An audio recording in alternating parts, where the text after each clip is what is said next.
Right now, your body is lying to you. It's whispering, skip your yoga practice, you're so tired, you need a break, you should just relax on the couch. And 90% of people will listen. They don't have a choice. But if you're here watching this video, then you've been letting your impulses rule over your intentions. And that ends now. If you just give me 10 minutes, I'm going to tell you how to actually master your body, build this unshakable discipline so that you can really allow this real transformation to begin.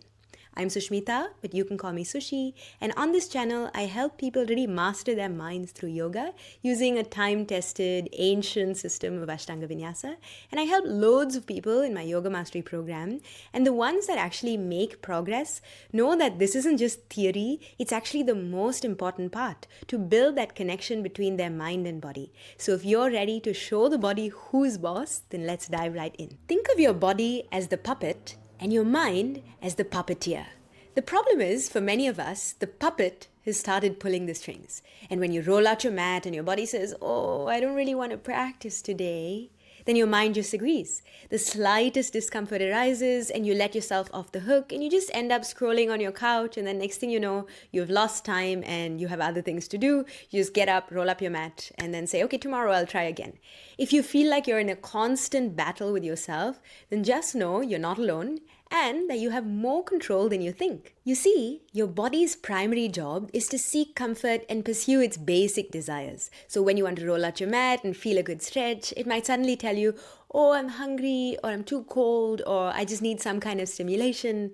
And it's this constant dance between what you want to do, what you intend to do, and what the body feels like doing.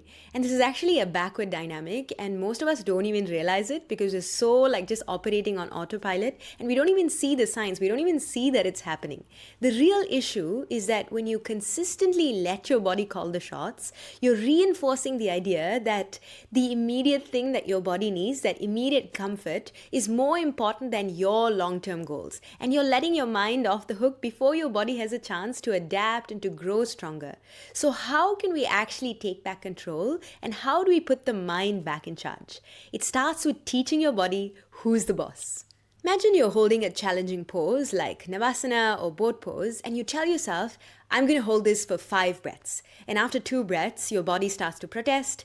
There's resistance and you finally identify it, but your body is shaking and you feel uncomfortable and it's screaming at you to just stop. If you cave, the body learns that it can always win just by throwing up a fit. But instead of giving in, this is your opportunity. Gently insist and tell yourself, now you're going to hold this pose for 10 deep breaths. And your body learns that resistance doesn't get what it wants. In fact, it leads to more of what it finds challenging. And this isn't some kind of self-punishment. You're actually building compliance. Over time, it adapts and you're literally learning how to get physically stronger and rewire your habits. Think of it like molding a piece of metal. Your body and your habits have been shaped by all of your past actions, the things that you think, and your emotions. And so it's literally in this way because of this crystallized history of your past. But to create a new shape, you have to apply consistent pressure and hold it in place even when it's uncomfortable. If you flinch or give in every single time it gets difficult, you'll never achieve the transformation you're looking for. It's super important for us to understand the nature of pain that we experience in these moments. The primary purpose of pain is to keep you safe. If you break a leg, for example, that pain is a crucial sign that your body sends to your brain to stop doing anything that might injure it further and to allow your body to heal. But the discomfort you feel when you're pushing your body to its limits in a controlled way when you're in a yoga class, that's different. This is the pain of growth, and you need to teach your body that this sensation, this feeling is safe. The most powerful tool you have to do this is your breath.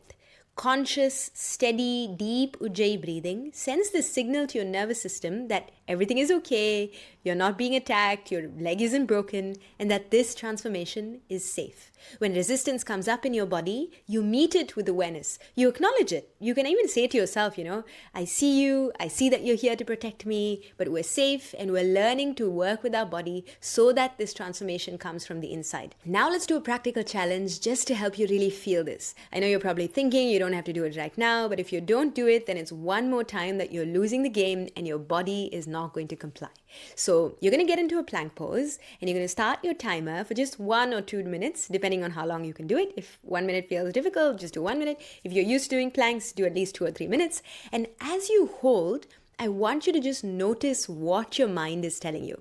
This is too hard. I want to get out of this. My arms are shaking. I'm not strong enough. I need to stop. Like all of the dialogue, all the things that your mind is telling you, I just want you to remember it, because when you come down and the timer is done, or that you quit before the timer is done, then I want you to write this down.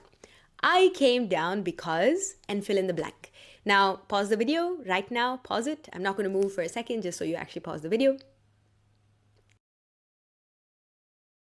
Now, look at your reason. Was it a true physical limit where your muscles simply couldn't hold you up for any longer? Or was it a mental limit where the discomfort just became too much and your mind couldn't handle it? There is a difference between your physical limit and your perceived mental limit. And we often just confuse the two. If you reached what you thought was your physical limit, then could you have maybe held it for just 1 second or 2 seconds extra with just a really focused mind? And if you just gave into the mental chatter and you went off into some story, could your body have just physically held on to it for a little bit longer? There's a difference between resistance, that first wave of discomfort, and your actual physical limit. And if you stay with your breath and just observe your sensations, you'll find that you can go much, much further than you actually think. And this is where discipline is forged, by meeting the resistance with awareness, not with avoidance. And the reason we need to stretch this limit between resistance and our true potential is that it fundamentally changes the way that we show up in the world, in every other part of our life. And this is the very essence of building discipline. Every time you meet that resistance with effort, every time you meet it with breath, with compassionate awareness, you're almost chipping away at it. And the resistance over time, it doesn't grow stronger, it actually fades, and you get closer to your true actual limit. And this is how you gain mastery over your body. My Yoga Mastery program, literally named after mastering your body, teaches you how to build this kind of mastery systematically. There's live classes, there's a pre-recorded curriculum, you can even get personalized support from me. And I help you basically break through these plateaus. So if you're ready to truly unlock your potential and not just give in to what your body wants, then click the link in the description below and book a call with me. Just remember, the mind always controls the body. It's time to pick up the strings and become the puppeteer of your own life. If this video resonated with you, hit the like button and subscribe for more content on how you can master your mind and body. Let me know in the comments below what you want me to do next, and I'll see you in the next one.